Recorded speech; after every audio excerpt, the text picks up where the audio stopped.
Whatever time it is when you hear this message, I pray that you're poised to receive, to accept, and to respond to words of wisdom. Ashe. So today belongs to Obatala, and consequently, we did our morning rituals bright and early. And in the process, Obatala accepted our offerings, thankfully, and also offered us a very powerful, important lesson on overcoming our fears, overcoming our anxieties, overcoming our insecurities. Obatala is talking about a situation in which someone has a highly demanding, high performance, high profile assignment. You have a task that lots and lots and lots of people are riding on. The risk is really high, and so consequently, you don't want to fumble. You don't want to stumble. You don't want to make a mistake. And rightfully so. Okay? And so Obatala says that you are going to be able to match the situation. You're going to be able to rise to the occasion because you have the capacity. You're built for this. You're born for this. You have what it takes. However, you've got to do the necessary tasks and preparations in order to be fluid and flexible in the face of ever-changing circumstances. So this is how the scenario unfolds. Olodumare had commissioned Obatala to go out and create the world. And he gave Obatala total creative license. Obatala was free to create as he saw fit. And Obatala took full advantage of it. He made everything that you know in the world today. And not only that, he was able to create things a bit whimsically, things that looked the same but had different qualities, like the sugarcane and the bamboo, which look identical, but while the sugarcane is sweet, that bamboo is strong. He was able to create the honeybee and the wasp. The honeybee produces sweet honey, and the wasp is able to sting. All kinds of things that Obatala was able to do reflected the range of his creative ability. At a certain point, Olodumare wanted to get a status report, and so he sent word to Obatala, I want a progress report. What's going on? Obatala decided he was going to send Alagemo, the chameleon, as his representative. And before he did, though, he went to consult Ifa. And when Obatala consulted Ifa, they advised Obatala that Alagemo did have the ability to do what Obatala wanted him to do, but Obatala was going to have to also provide some training and some preparation for Alagemo. Because it's one thing to have a capacity and something else to be able to show and prove when the moment, demands it. So they said that Obatala was going to have to practice and rehearse the task with Alagemo beforehand. And they said Olodumare is going to present all different kinds of wardrobes.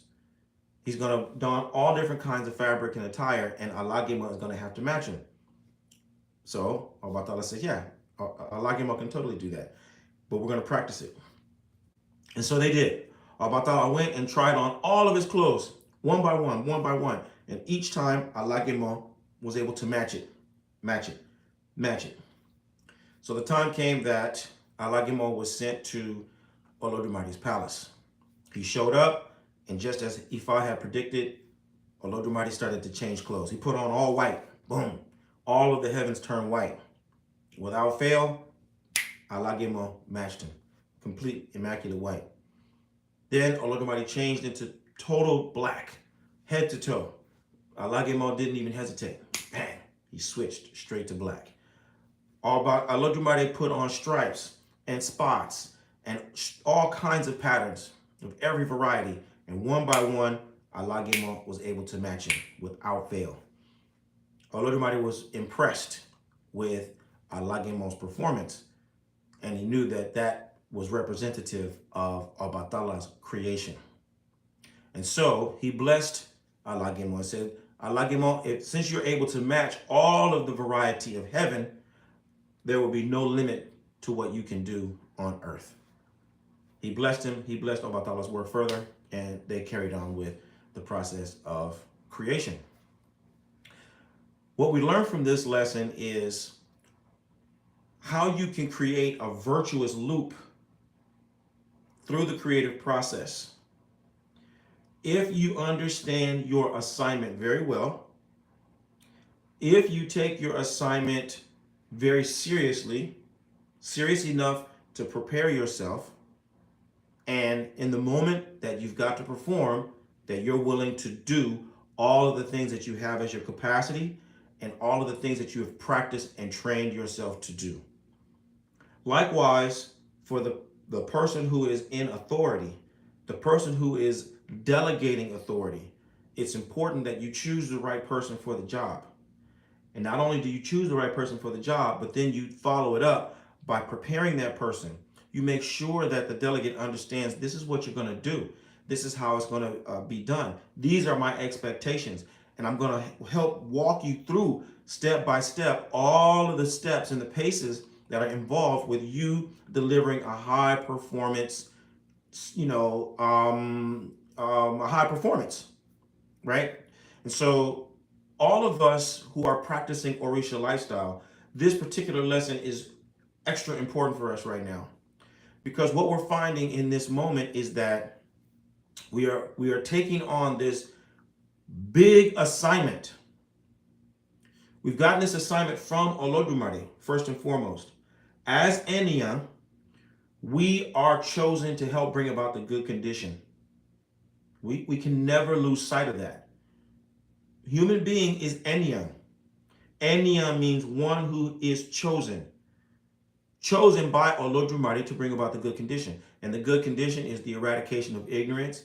It is eliminating threats from witchcraft. It is overcoming sickness. These are all of the things that Olodumare has created us to do and to be in the world.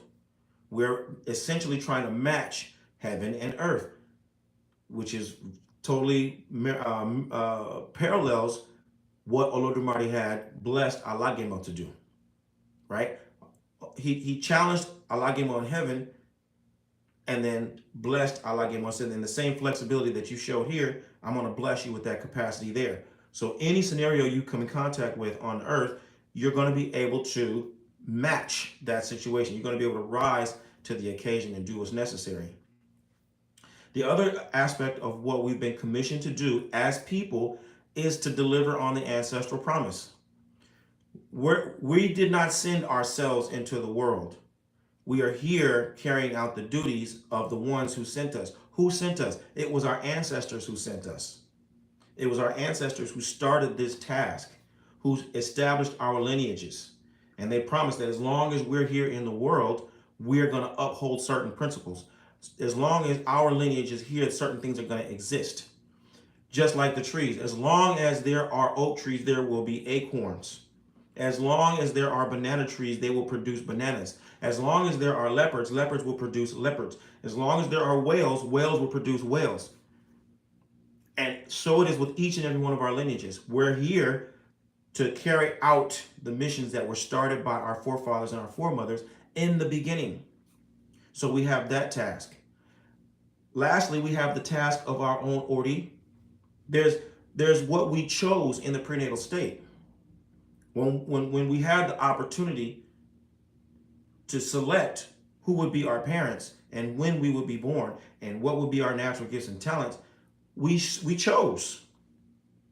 And so with that choice comes all the capacity, all the abilities, all the potential, but it also is coupled with the obligation to refine those capabilities, to master those capabilities, and then show up and deliver those skills and those abilities with the intent to do good, with the intent to bring about the good condition, with the intent to deliver on our ancestral promise. That's who we are, and that's why we're here. But increasingly, it seems like we're losing sight of those dynamics. And so I love this lesson from Obatala because it presents us with an opportunity to revisit who we are really and why we're really here and what it's going to really take in order for us to show and prove. And so with that in mind, I want to share a couple of books from my business library that I think are going to be very helpful in enabling you to do what is necessary, right? One of them is to get a real clear assessment of your abilities.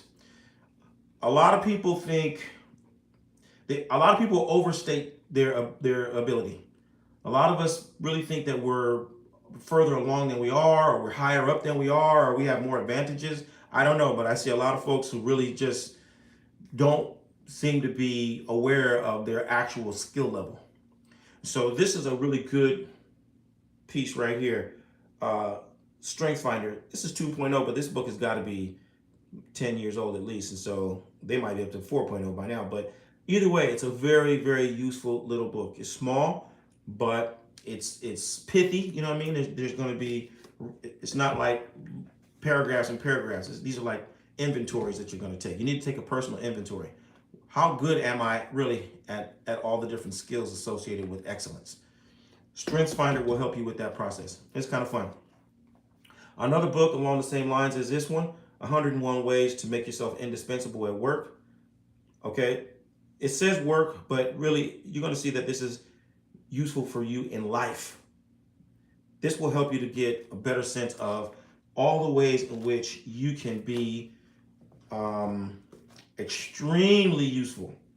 Okay, extremely useful.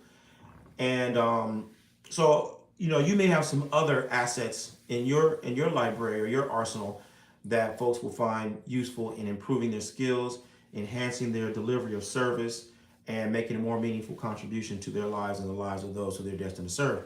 So I invite you to share those resources with us in the comment section, and give me some feedback. How do you feel about, and what do you really think about the importance of preparation and training in the process of managing your fears, minimizing your insecurities, reducing your anxieties, and enhancing your ability to show up and show out and put your best foot forward and represent yourself, your destiny, your ancestors, and the divinities at the highest level possible.